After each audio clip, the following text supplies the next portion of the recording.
8:10 de la mañana. Hoy con la ausencia, que ojalá sea breve y que se reporte mañana, del señor coordinador Cristian Jiménez, que parece que tuvo mucho trabajo anoche y entonces está quejado de una fuerte gripe. Miren amigos, ustedes saben esto que nos ha ocurrido a los dominicanos, esta desgracia. Entre las muchas cosas que hemos tenido que ver, que soportar, que lamentar, una de ellas tiene que ver con los niveles de desinformación que hemos padecido.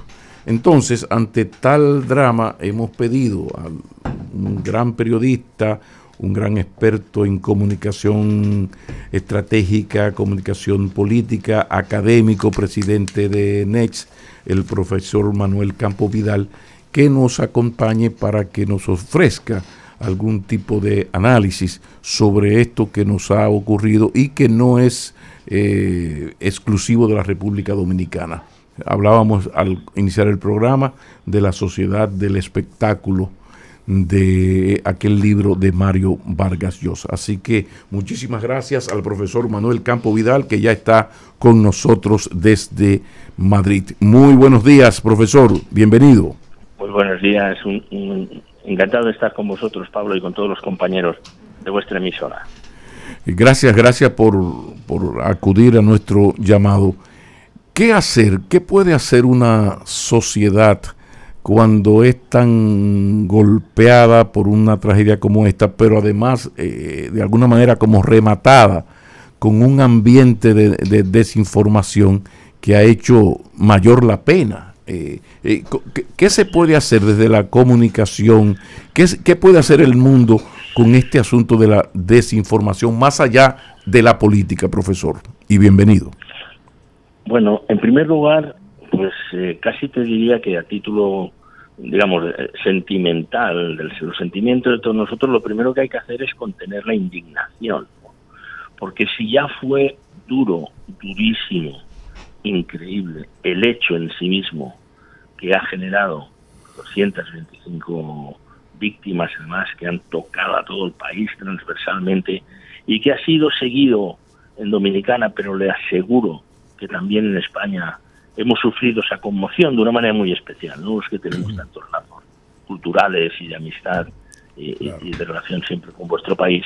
Hay que contener la indignación, porque si además de la dureza de lo que ha sucedido hay algunas personas, uno por quererse hacer famoso, otro por quererse hacer gracioso y otro por querer, y perdona que me exprese en estos términos, por favor, pero lo primero que hay que hacer es contener la indignación y poder tener una respuesta tranquila, porque es absolutamente inaceptable que sobre el dolor de las personas, sobre la incertidumbre de gente que está todavía conmocionada por el hecho, pues haya pues las noticias falsas, algunas de las cuales hemos conocido, y yo seguro que desde España no las he conocido todas, ¿no? Pero eso de que a tal persona no falleció, sino que estaba en tal hospital y hablé con ella, etcétera, etcétera. Eso es intolerable, eso es lo primero.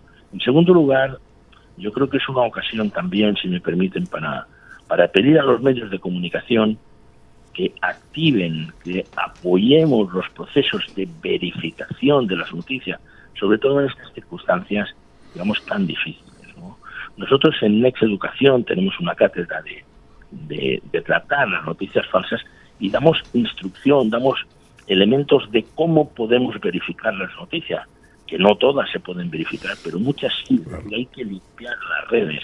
Asistimos desolados estos días a que Facebook ha cerrado su centro, precisamente estaba en Barcelona, de casi 2.000 verificadores que tenía contratados, porque en el marco pues de las alegrías de estos oligarcas tecnológicos que apoyan a Donald Trump, dice, pues me ahorro 2.000 verificadores.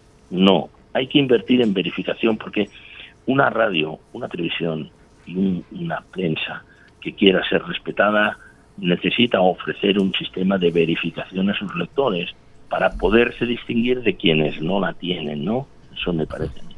Y en tercer lugar, perdón por ser tan esquemático, por favor.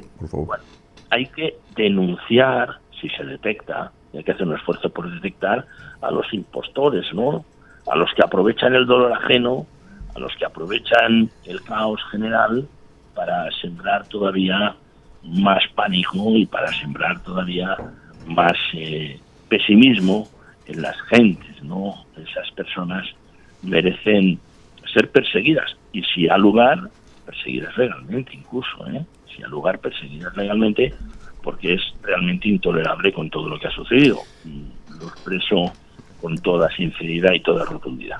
Sí, profesor, fíjese, usted plantea lo que debe hacer el medio de comunicación formal para verificar, para contrastar información y ofrecer pues una noticia sustentada en la veracidad, en la fidelidad de los hechos. Pero Pablo quizás quiere una respuesta en función de cómo pudiera controlarse la desinformación desde las redes sociales, gente que no conoce criterio periodístico, que no está pues formada para manejar información y que lógicamente pues hace lo que entiende. Pues de una manera, hay muy pocas maneras de hacerlo, pero yo de una manera general siempre diría que en situaciones dramáticas, y esta lo es, como no, hay que procurar contrastar la información. Yo no le puedo pedir a que cualquier ciudadano que tenga un celular en su mano se convierta en un periodista y que tenga la obligación ética de comprobar la segunda fuente. Pero yo sí le diría que cuando ven una noticia extraña o alarmista, vayan a ver si las fuentes de referencia, es decir, periódicos que conozcan, una emisora como la que estamos escuchando en este momento, el Listín Diario, por decir algo, El Día, el periódico que sea, el Diario Libre, ¿lo está dando también en su página web?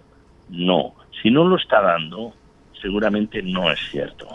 Por lo tanto, hoy día en el que realmente hemos sustituido, ¿no?, el paradigma de la veracidad por el paradigma de la velocidad, si pasan 2 minutos, prácticamente todos los medios de comunicación que están activos dan las mismas noticias, quiero decir que lo confirman o no. Si usted recibe una noticia extraña, excesivamente alarmista, no me atrevo ni a reproducir porque cualquier cosa imaginaria, y ve que puede ser exagerado, vaya a ver alguna página de referencia, consulte con esta emisora, mire a ver S&N Noticias, mire a ver, etcétera, etcétera. Hay toda una serie de medios muy solventes en República Dominicana que no juegan al alarmismo y como esta misma emisora, pues está tratando este tema, tratando de encontrar soluciones, no precisamente animando la calle a que esto se produzca. Así que intentemos que esa persona contraste y compruebe en medios de comunicación de referencia. Y después, a los que son más profesionales, yo recomendaría, y podemos hablarlo en una próxima visita a República Dominicana con calma, de hacer un curso específico para verificadores de noticias en los propios periódicos, porque hay sistemas como la detección temprana para saltar inmediatamente y poder cortar de raíz una noticia que se está expandiendo, pero esto es como un incendio. Un incendio se apaga, dicen los bomberos siempre, en un primer momento con un vaso de agua, pero a lo mejor 15 minutos después es necesario un parque de bomberos entero para controlarlo. Estamos conversando con el doctor Manuel Campos Vidal, profesor académico, periodista, referente en España, internacionalmente, y sobre todo un gran amigo de República Dominicana, nos conoce bastante ya. Doctor, ¿cómo lidiar también con esa noticia que no es real, pero que muchas veces desde el tema de la fe se manipula? Porque hay personas que entienden que porque están mencionando a Dios en un mensaje que es falso, ya eso está totalmente libre de todo mal o de todo pecado. Y hemos visto mucho de eso en las redes sociales también. La gente que, por ejemplo, utiliza un mensaje para decir que haber estado en una fiesta era pecaminoso y que a Dios esto no le agrada. ¿Cómo manejar eso en un país que culturalmente tiene también esto muy arraigado de las costumbres y ser creyente. Bueno, yo creo que hay un mandamiento que dice: no utilizarás el nombre de Dios en vano, o por lo menos así lo aprendíamos en los catecismos, ¿no? No se puede utilizar el nombre de Dios en vano, como no se puede utilizar el nombre del presidente de la República ni de ninguna otra persona si uno no tiene, digamos, fundamentos, si no tiene autorización o simplemente para deslizar sus propias opiniones sobre la cuestión, ¿no? Y además me parece una exageración lo de estamos en una fiesta pecaminosa, en fin, sin comentario, ¿no?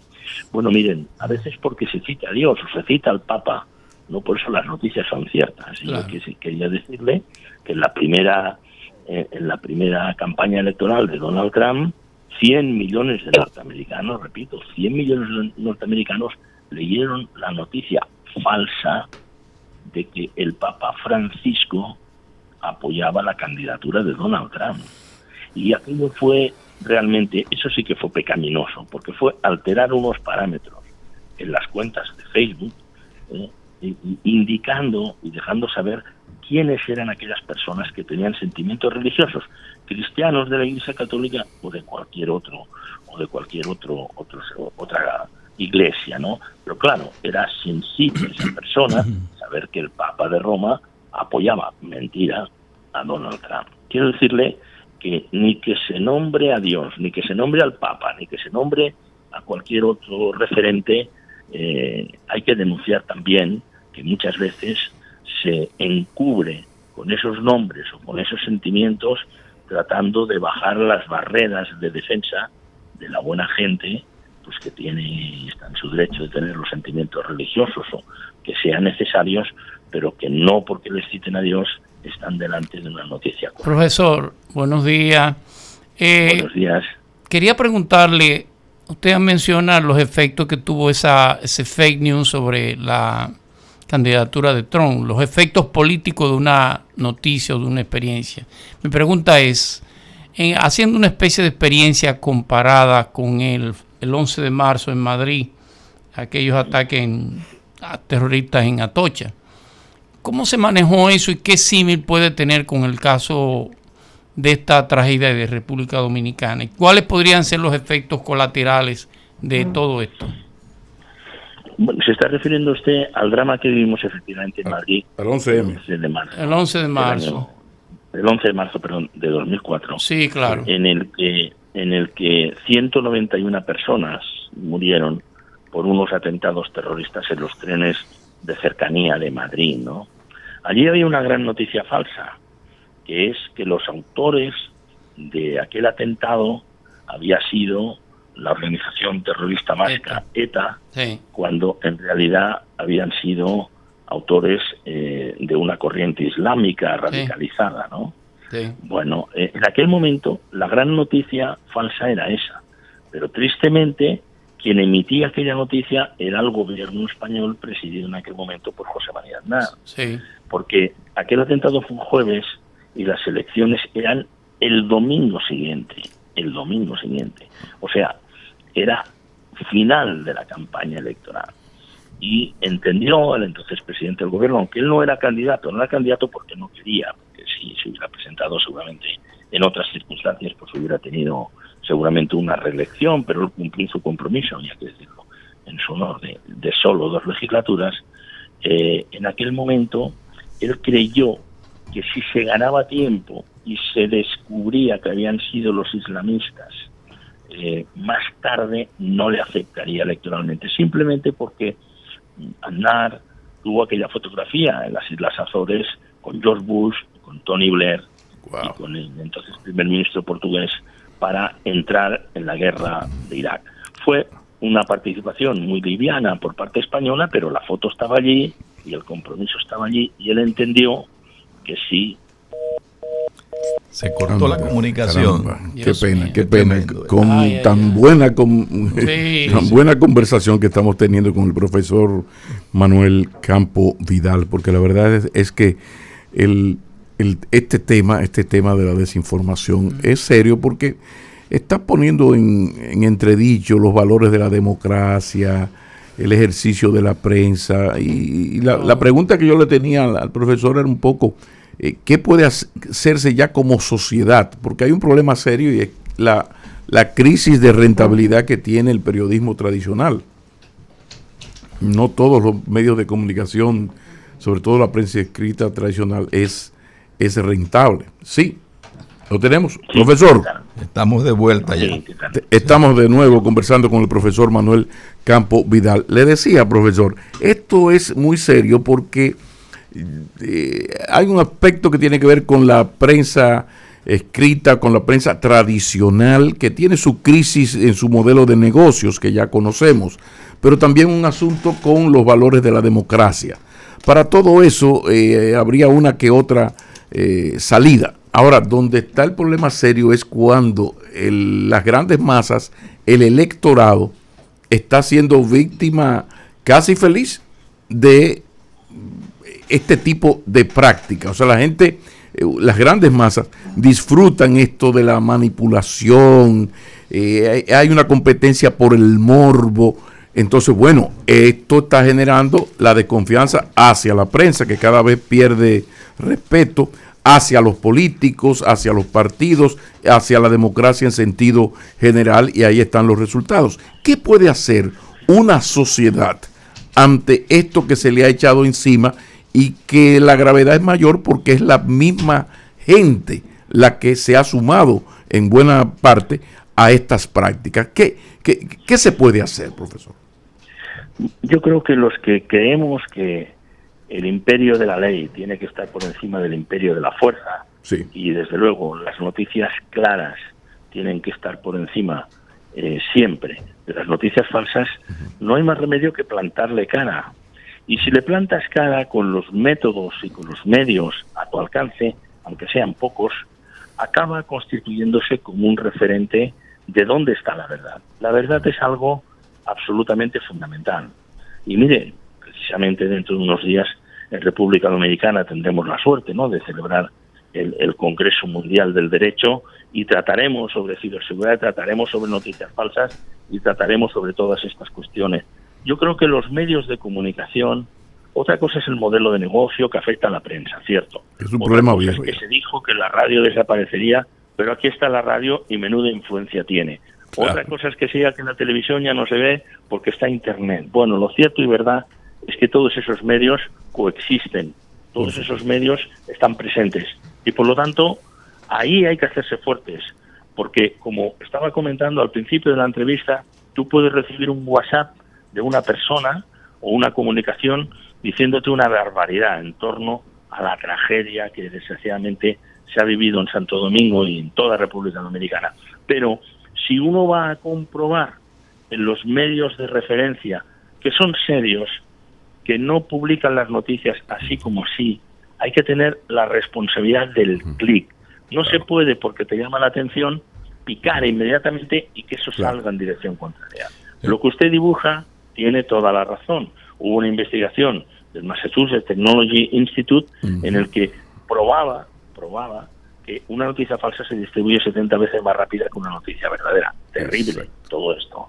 Pero no por eso tenemos que abandonarnos y dar por perdida esa batalla, porque precisamente frente a las noticias falsas está la posibilidad de recuperar credibilidad por parte de periodistas como nosotros, profesionales, pero también de los propios medios de comunicación, porque la gente dice, caramba, si Pablo Macchini lo dice, pues debe ser verdad. Si no lo dice y tiene oportunidad, pues debe ser mentira. Y así sucesivamente con tantos colegas y tantos medios de comunicación respetables. Es también una oportunidad para nosotros. Podría decirse que este fenómeno también, en esto tiene mucho que ver el hecho de que hay audiencias que están pues afectadas por, si se quiere, una actitud morbosa y que quieren que les sirvan información en función de lo que ellos suponen y creen. Es verdad que hay personas que están buscando una red social que básicamente confirme lo que ellos piensan. sea verdad o no sea verdad. Eso, que es terrible lo que usted acaba de decir, pero creo que tiene razón. Eso existe. Sí. Y en ese sentido, pues hay que pedir también a los responsables, a los propietarios de las redes sociales, que no hagan trampas con los algoritmos, ¿no? Porque muchas veces los algoritmos, que son, digamos, los que manejan las corrientes de opinión dentro de esas propias redes sociales, están conduciendo a una situación en la cual están polarizando extraordinariamente a los que piensan de una manera y polarizando a los otros, siempre en el convencimiento de que eso da más audiencia, que desgraciadamente es verdad que la da, y siempre el convencimiento de que del caos algo saca, ¿no? Pero precisamente, sí. No, continúe, profesor, perdón. No, era sí. Esto lo que quería decir. Le decía que en esto, quiero llevar esto voy a hablar ahora no con el gran periodista, sino con el académico, con el profesor. ¿En qué medida, y no sé si en España se está haciendo algo, en la Comunidad Europea, en la Unión Europea, con esto de reeducar al ciudadano que viene subiendo en los valores de la democracia, en el respeto, un poco para que esté en capacidad de soportar lo que se le ha echado encima? Porque uno de los graves problemas de la desinformación es que hoy existe una buena parte de la población que está feliz y realizada en la desinformación. Yo estoy en mi burbuja que el algoritmo me creó, contento y feliz, y si tú me dices lo que yo quiero escuchar, aunque sea mentira, a mí no me interesa si el Listín Diario o el Diario Libre tienen un centro de verificación, porque tú estás diciendo lo que yo quiero. Entonces, ¿hasta qué punto puede la democracia, los grandes sistemas, un poco ir a la educación de los más jóvenes para que suban con otro criterio que nosotros parece que hemos perdido por otras razones? Yo creo que se están haciendo algunas cosas, pero sinceramente creo que son insuficientes. Okay. Hay que defender la democracia, porque la democracia está amenazada en todo el mundo. Hay una palabra terrible que se llama un régimen iliberal, con una I latina pequeñita delante de liberal. No se confundan, no es un régimen liberal, es un régimen iliberal, que hace, por ejemplo, que en Hungría, y cuidado porque Hungría forma parte de la Unión Europea, lo cual es francamente triste la cuestión, pues admite que en muchas poblaciones de Hungría haya un cartel a la entrada, en lugar de decir hermanado con la ciudad de Milán o con la ciudad de Barcelona, dice en esta ciudad o en este pueblo no se permite la presencia de homosexuales, por ejemplo, ¿no? Ese tipo de cuestiones no son menores. Ese tipo de cuestiones son bastante preocupantes y deben ser combatidas. Yo creo que los que creemos firmemente en la democracia, en el imperio de la ley, sobre el imperio de la fuerza, tenemos que estar favoreciendo y generando oportunidades para que los jóvenes, pero los no tan jóvenes también, tengan algún tipo de educación para defenderse de las noticias falsas. Claro. ¿Se hace algo? Sí, pero es insuficiente. Claro, con la gravedad de que estos gobiernos iliberales llegan al poder democráticamente, luego entran a su práctica iliberal y nos están llevando donde estamos. Profesor, qué pena que no tengamos más tiempo. Ya cuando usted venga vamos a tener que extender esta conversación tan fructífera y de tanto valor. Muchísimas gracias. Será siempre un placer. Un gran abrazo para todos. Profesor Manuel Campo Vidal nos ha acompañado. Continuamos. Conoce las claves del día.